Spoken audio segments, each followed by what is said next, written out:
Salam sejahtera para kekasih Tuhan, Bapak Ibu, Saudara-saudara yang diberkati dan dikasihi Tuhan. Ya, saya berharap kita bertemu dalam kondisi yang baik-baik saja, semuanya sehat. Ya, seluruh keluarga kita baik-baik saja, semua di dalam kehendak Tuhan. Ya, sekarang saya akan membahas di dalam episode ini adalah mengenai kesembuhan dari sakit. Saya akan membacakan dari Mazmur 41 ayat 3 atau 4 ya, versi HP.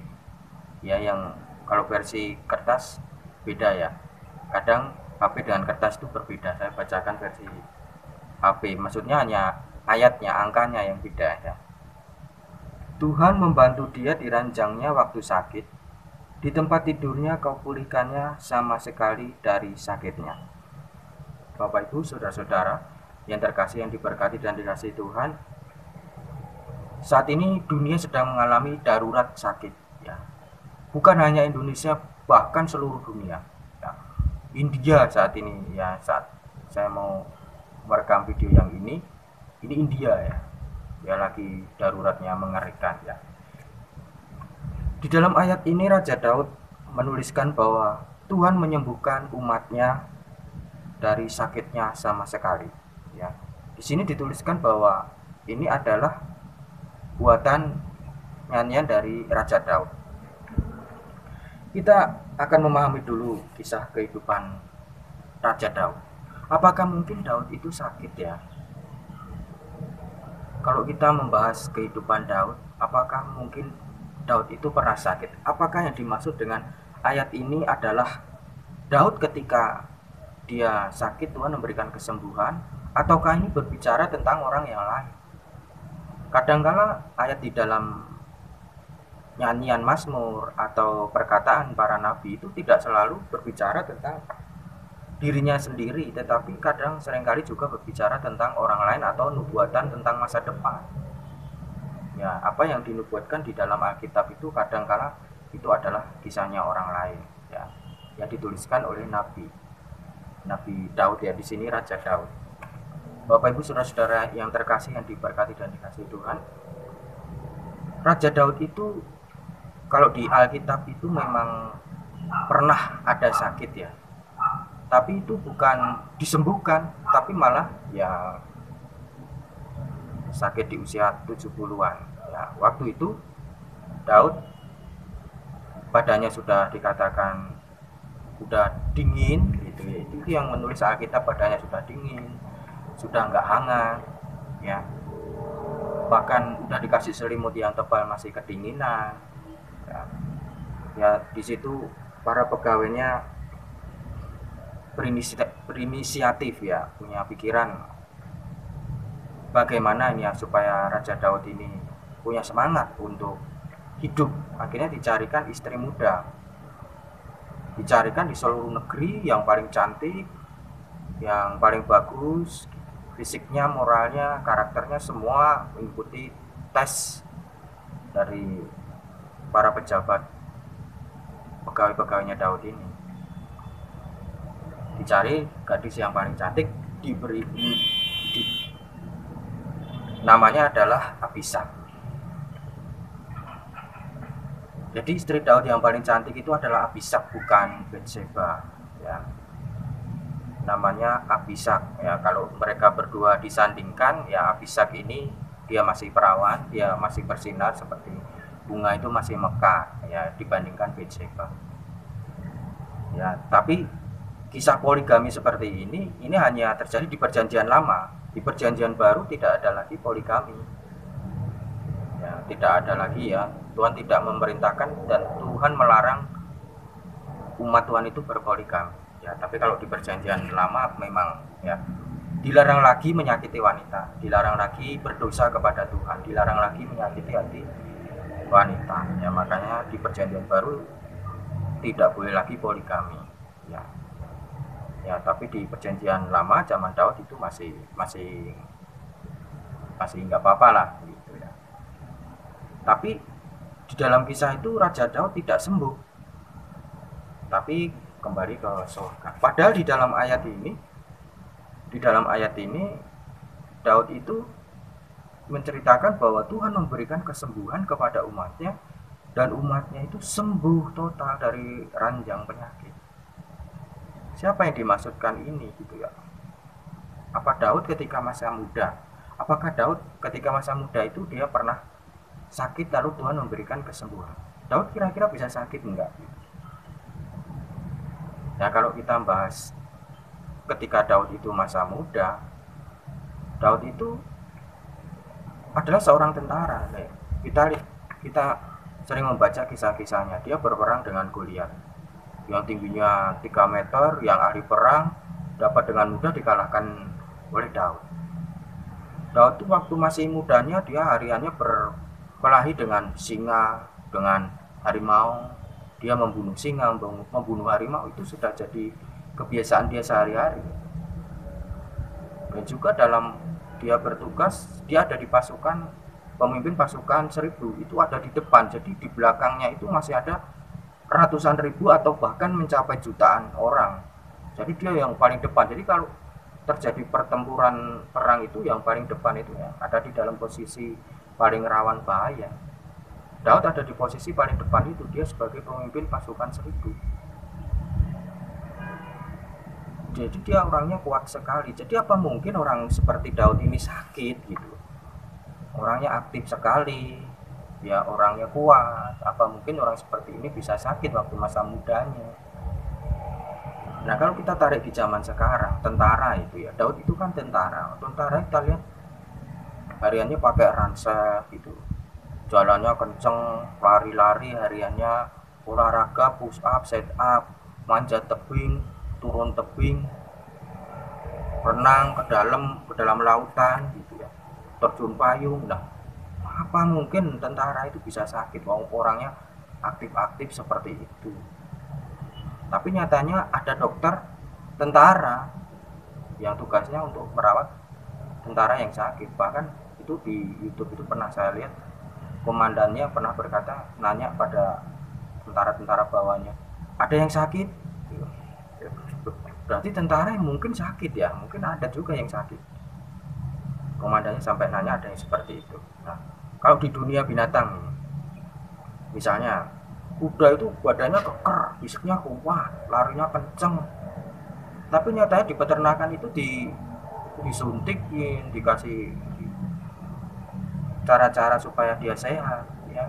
Di luar negeri itu sih kita lihat di YouTube itu banyak sekali ya, bagaimana kuda-kuda itu dirawat ya. Kalau kita lihat juga penguasa udara, burung-burung gitu ya, dia terbang ke sana kemari. Tapi kalau kita punya burung misalnya, coba dia malamnya itu dingin yang luar biasa, besoknya udah kaku kan ya. Termasuk kita punya ikan juga, dia aktif berenang ke sini ke sana ke sini ke sana, giliran besoknya musim dingin malam itu udah dia juga. Nah, Bapak Ibu Saudara-saudara yang terkasih, yang diberkati dan dikasih Tuhan, ya mungkin semua orang di dunia ini pernah sakit ya, kecuali yang levelnya itu sudah setingkat Henok begitu, udah nggak bisa sakit kalau levelnya setingkat Henok. Tapi kalau secara normal mungkin ya manusia itu pernah sakit. Nah, apa yang harus kita lakukan ketika jikalau ya, bagaimana gitu ya, caranya supaya kita melawan penyakit? Yang pertama adalah berdoa supaya Tuhan memberikan kesembuhan. Saya akan membacakan dari Matius 4 ayat 23. Matius 4 ayat 23, demikian firman Tuhan. Matius 4 ayat 23, demikian firman Tuhan. Yesus pun berkeliling di seluruh Galilea. Ia mengajar dalam rumah-rumah ibadat dan memberitakan Injil Kerajaan Tuhan, serta melenyapkan segala penyakit dan kelemahan di antara bangsa itu. Maka tersiarlah berita tentang dia di seluruh Syria, dan dibawalah kepadanya semua orang yang buruk keadaannya, yang menderita berbagai penyakit dan sengsara, yang kerasukan, yang sakit ayan, dan yang lumpuh. Lalu Yesus menyembuhkan mereka. Yesus menyembuhkan mereka. Tuhan Yesus bisa memberikan kesembuhan ya. Jikalau umat Tuhan sakit, diperintahkan supaya minta kesembuhan kepada Tuhan. Tuhan Yesus itu dia yang memberikan kesembuhan. Nah, sebelum kita bahas lebih lanjut, sebetulnya apa saja sih penyebab orang bisa mengalami sakit. Saya membaca ya, saya membahasnya ya, saya bacakan dari yang kita tahu secara alami situ, secara normal ya. Penyebab sakit yang pertama adalah karena hewan-hewan jahat. Misalnya itu adalah virus, bakteri, jamur, atau orang mungkin digigit singa, digigit harimau mungkin ya, ular, atau dia digigit kalajengking, digigit kelabang, laba-laba dan lain sebagainya. Jadi binatang itu bisa membawa orang sakit gitu. Ya, itu normal gitu. Lalu penyebab selanjutnya orang bisa sakit itu adalah mungkin itu adalah pekerjaan roh-roh najis atau setan-setan atau jin-jin. Ya makanya ada orang pulang dari mungkin dari candi, mungkin dari dia kencing dari bawah pohon yang dianggap itu sakral, dari suatu kepercayaan dan lain sebagainya ya, lalu tahu-tahu dia sakit. Nah orang bilang dia ketempelan ya.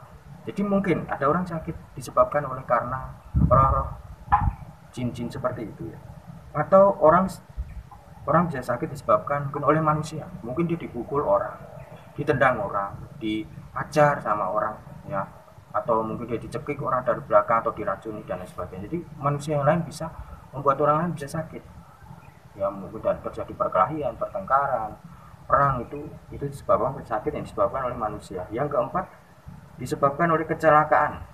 Jadi oleh suatu keadaan yang tidak sengaja, misalnya orang jalan kepleset, kakinya sakit, tangannya sakit. Nah, itu sakit bukan disebabkan oleh manusia yang lain, bukan oleh binatang, bukan juga mungkin oleh setan, tapi memang benar-benar oleh keadaan ketidaksengajaan ya. Selanjutnya adalah karena alami ya, misalnya dia kecapean, kerjanya sudah luar biasa ya, jarang tidur, kebanyakan minum kopi, kebanyakan ya, terlalu kebanyakan melakukan aktivitas, kurang istirahat, kurang makanan yang bergizi, atau alami yang lain, misalnya giginya lagi tumbuh ya, mungkin ada ya giginya tumbuh itu sakit ya, tapi nggak semua, nggak selalu ya. Atau mungkin suatu kelainan dari lahir ya, mungkin ada orang dari lahirnya sudah darah rendah atau apa begitu ya. Jadi sakit yang disebabkan oleh karena alami. Nah, Bapak Ibu saudara-saudara yang terkasih, yang diberkati dan dikasih Tuhan, dari segala jenis penyebab sakit Tuhan Yesus bisa menyembuhkan sakit apapun. Sakit alami bisa disembuhkan, sakit disebabkan oleh setan-setan, roh najis, makhluk halus bisa disembuhkan, oleh virus-virus bisa disembuhkan, oleh faktor kecelakaan juga bisa disembuhkan. Tuhan Yesus itu adalah sang penyembuh. Itu kalau kita baca Matius, Markus, Lukas, Yohanes, Kisah Para Rasul, itu pelayanan Tuhan Yesus yang paling hebat itu malah kelihatannya itu ya, bukan sekedar pengajaran, tapi lebih banyak ke penyembuhan. Banyak orang sakit disembuhkan ya, banyak orang yang diganggu roh jahat itu keluar. Itu memang pelayanan spesifikasi Tuhan Yesus ya, itu memang bidangnya Tuhan Yesus, itu adalah penyembuhan ya. Tuhan Yesus mampu memberikan kesembuhan. Jadi berdoa kepada Tuhan Yesus supaya Tuhan Yesus memberikan kesembuhan ya. Kalau di luar Tuhan ya, itu kalau di luar Tuhan ya, maksudnya itu jin-jin itu, setan-setan itu punya ilmu ya, dua jenis ilmu dia. Satu ilmu hitam, dia itu ilmu hitam itu efeknya selalu merusak, dia efeknya selalu membunuh, dia mencuri, merampok, menyakiti orang ya, merusak semua yang buruk-buruk, itu ilmu hitam ya. Ya santet, terus pelet atau susuk dan sebagainya, semua ilmu hitam yang membawa efek juga hitam bagi orang lain, yang membawa efek jahat bagi orang lain ya, itu ilmu hitam. Lalu di atasnya itu ada ilmu putih yang menandingi itu, yang bisa mengalahkan itu ya. Ilmu putih itu ya, misalnya dia bisa menyembuhkannya, misalnya sakitnya kaki bisa dipindah ke tangan, bisa dipindah ke kepala, habis kepala bisa dipindah ke jantung, ke bahu, ke kaki lagi, atau ke perut, ke mana-mana, jadi bisa dipindahkan. Itu ilmu putih. Tetapi Tuhan Yesus itu bukan ilmu hitam, bukan ilmu putih, itu ilmu yang lain, itu ilmu cahaya, ilmu terang ya. Itu ilmu dunia lain yang lebih tinggi dari ilmu jin gitu ya. Jadi Tuhan Yesus itu lebih tinggi, itu ilmu terang, ilmu surga ya. Jadi Tuhan Yesus bisa menyembuhkan secara total, secara sempurna ya. Kita berdoa kepada Tuhan ya. Kalau orang di rumah sakit, kalau kita pergi pelayanan di rumah sakit, kita tanya kepada susternya, kita tanya kepada dokternya, gimana sus, gimana dok, apakah orang ini bisa sembuh? Ya suster, dokternya selalu bilang, kami berusaha maksimal, kami berusaha yang terbaik, kami berusaha sedapat kami bisa, tapi semua itu terserah Tuhan. Kembalikan ke Tuhan, ya itu memang benar ya, manusia berusaha supaya dia tetap hidup, supaya dia tetap kuat, tapi kalau semua kembali kepada mujizat Tuhan. Ya, kita berdoa kepada Tuhan Yesus supaya Tuhan memberikan kesembuhan. Nah, saya akan bacakan yang kedua. Yang pertama, untuk menghadapi sakit adalah kita minta kesembuhan kepada Tuhan. Yang kedua adalah kita berdoa supaya Tuhan menjauhkan segala penyakit dari kehidupan kita. Nah, ini saya baca Ulangan 7 ayat 15. Demikian firman Tuhan.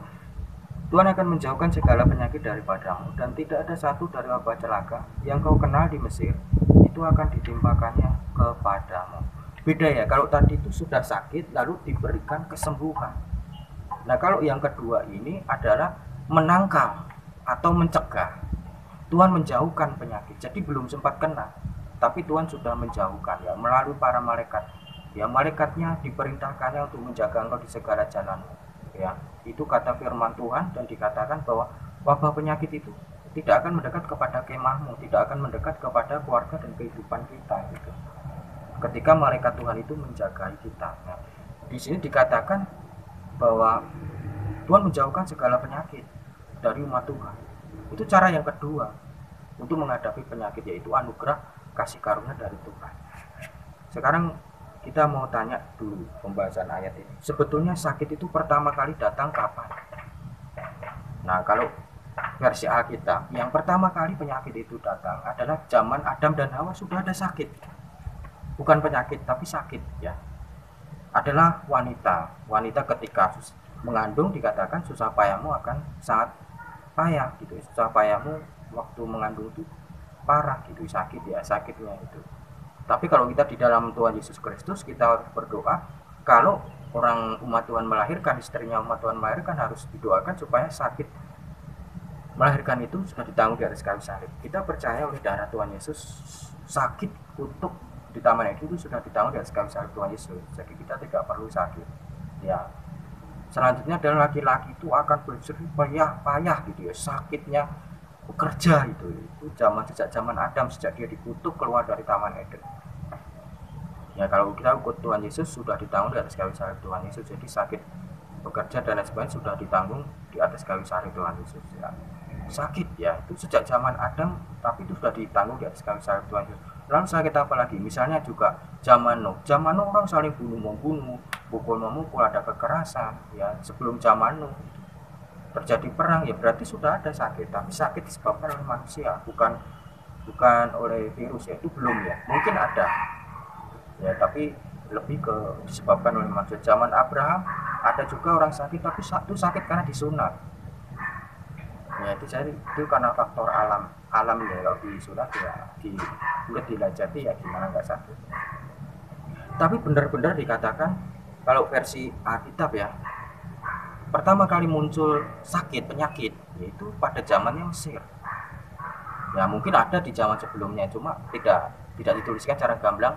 Lebih ke zaman Mesir itu pertama kali ya. Bangsa Israel waktu itu tinggal di Mesir selama 400 tahun. Di sana dia lihat orang Mesir sakit, mungkin sakit seperti orang Indonesia zaman dulu ya. Sakit pagi, sore, siang meninggal, sakit siang, sore meninggal, sakit sore, malam meninggal, sakit malam, pagi meninggal.